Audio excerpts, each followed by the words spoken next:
All right, good morning, Varnal. It's 5 a.m. in the morning right now in India, 8 p.m. Eastern time zone in New York. So let's get started with this amazing tutorial that is learning MongoDB in an easy way. So I created this entire blog. Hopefully that should be useful for you, where we'll basically go through all of these, basically the CRUD operations, insert, delete, some of the search operations we'll do. Very basic. So kind of understand all of that. Insert one, insert many, update records. We'll do that. Searching, sorting, and operator, or operators, sort operators, and delete operator, and stuff like that. So let's take out some time and understand really the basics of MongoDB. As I said, the entire blog would be there in the description, so hopefully you can read it. So first thing that we need is basically we need to understand the basic concepts of MongoDB. That is the database name. So basically in SQL we have a database name. Here also we have a database name. In SQL we have a table name, right? We create a table. In MongoDB it's a fancy thing we call a collection name. It's just a different saying. So if I come to my MongoDB compass, right here. So if you see all of these, let me actually collapse. So these are my database name, and in each database name there can be several tables. We will call it collections just for our understanding. Okay. Uh, so first of all, what we can do is I would expect you to do pip install. Pymongo. Make sure you install that.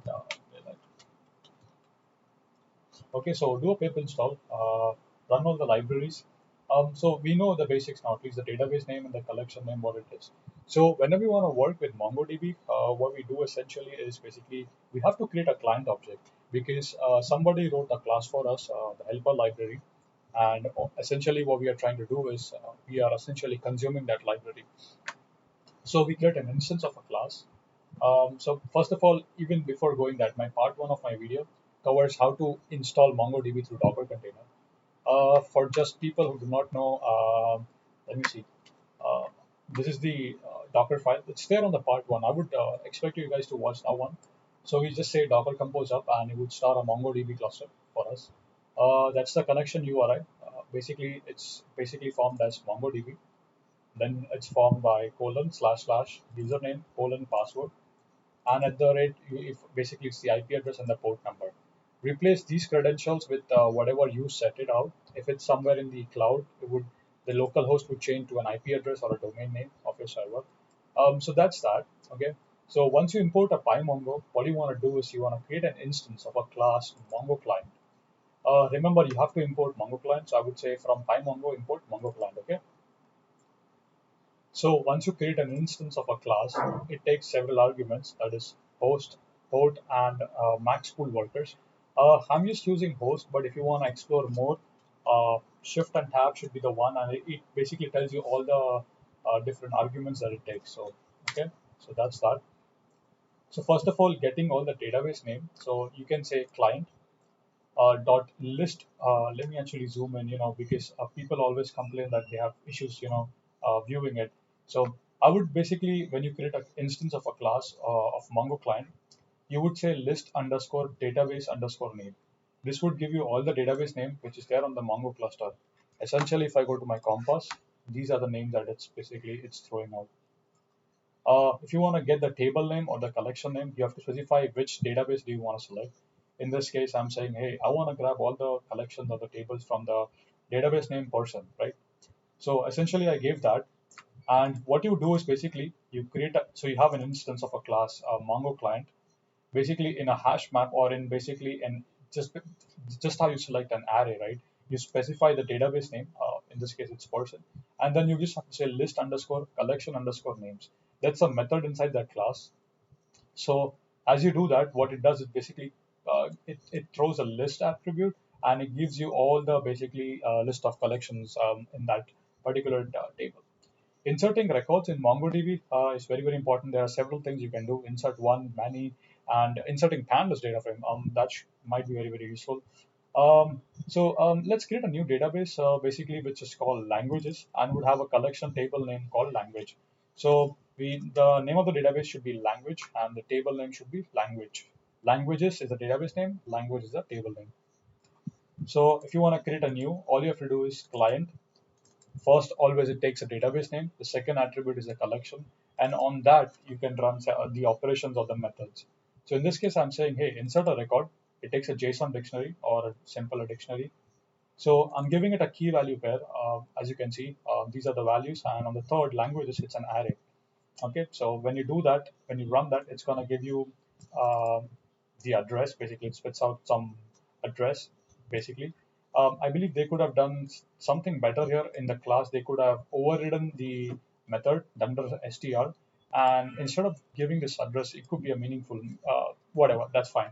So basically, if you do this, it's gonna insert a record on a MongoDB. Okay, so if you see here, in SQL, MySQL, you have a primary key, right? Which is basically an auto increment. As you keep inserting records, it basically increments the, what do you call that, the key. Here I did not specify any primary key, so what MongoDB will do, it automatically creates a primary key for me, or a unique identifier. So actually, let me run this and show you. So if I run this here, and if I refresh it, so you see this object ID.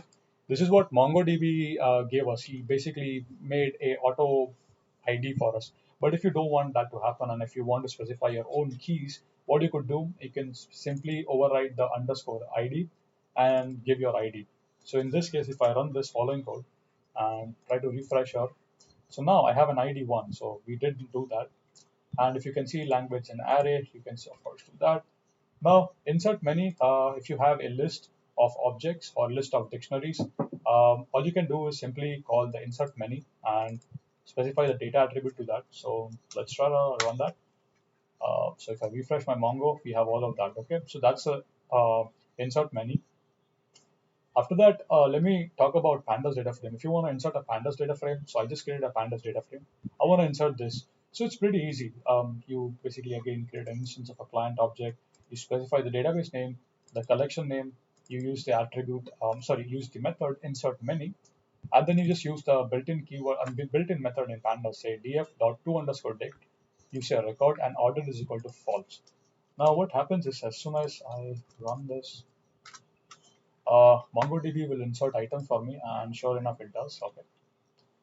Updating a record, this can be tricky. So let's say you want to update a record where the ID is 4. So you have an ID 4, right?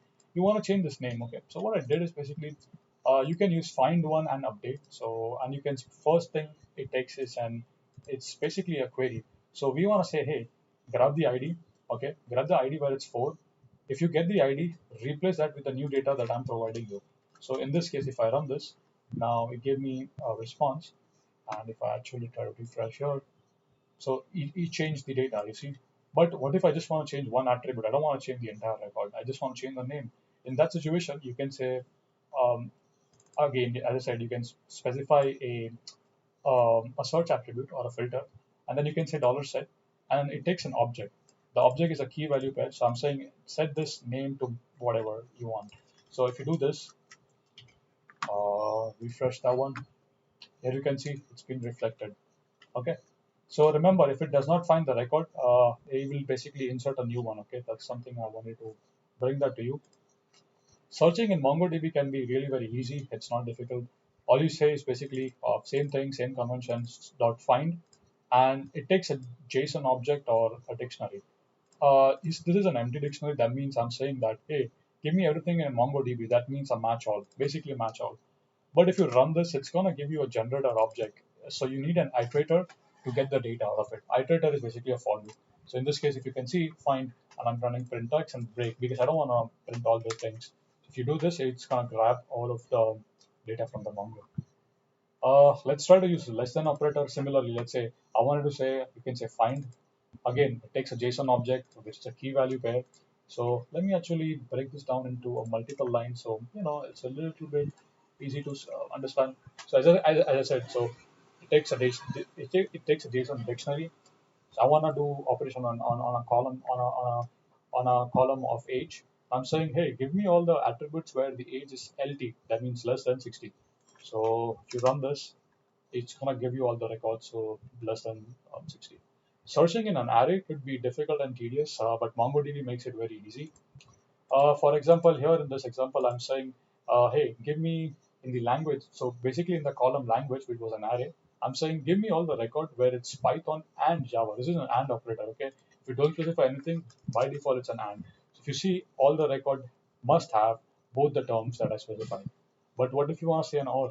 So what you can do for an OR operator, similarly takes a JSON object, specify an operator $, takes an array, you can specify multiple key value pair. So I'm just saying, hey, where language is Python or language is Java, whatever XYZ. And again, remember it's an iterator. So you do that and you search, you get all the data where it's an OR condition. Well, if you want to sort the data, it's pretty easy. So same example I'm taking. I'm just running the dot sort method on that, and I'm saying sort on the name. So now all the names are sorted. Compared here, it was Nitin, Suhas, Nitin, Shah. Here it's Shah. It's basically just sorted. That's that. But if you want to sort it in ascending or descending, you can of course specify attribute, which I'm going to show you, like one or negative one. So here you can see sort. One is for ascending, negative one is for descending. So of course, feel free to play with it and understand a bit. Deleting is again very easy. Language dot, you select the database name, the table name dot delete one, and takes a filter. Basically, you have to say a query, right? Here I'm saying, hey, delete everywhere, delete everything where the name is Shah. So it deletes that. In this, I'm saying delete many, and I'm saying an empty dictionary, which means a match all. I'm saying, hey, delete everything, okay? So that's a quick brush through. I mean, you would say like a walkthrough on a MongoDB CRUD operations. Hopefully that was useful. Level 3, if you want to make a library out of a MongoDB on the top of Pymongo, watch my tutorial 2 where I made a meta class design patterns. I did state-of-the-art design patterns coding with classes object-oriented, and we defined our own helper classes, and we saw. So this was a library that I developed on the top of Pymongo. It supports insert pandas data frame, PySpark, and stuff like that. So it supports it supports a lot of stuff. So it's an object oriented code, so feel free to check this code out as well. So that's that. I guess that's it for this video. If you guys have any more questions or comments, please do let me know in the comment section below. And yeah, that was a quick walkthrough on MongoDB. If you guys need anything else in MongoDB, of course, upcoming tutorials would be on aggregations and stuff like that. But I think the basics should be clear. Insert one, insert many, find, search, sort, delete. Hopefully the basics are clear. And if so, kindly do give me a like, because it takes a lot of effort to make all these videos. You gotta wake up at 4 a.m. in the morning. It's actually 4 a.m. in the morning. That's an Eastern time zone. I'm right now in India, so it's 4 a.m. in the morning right now. Oh, I mean 5 o'clock. Sorry. A simple like would be appreciated on this video. As usual, guys, keep smiling, keep coding, and see you guys in the next video. Goodbye.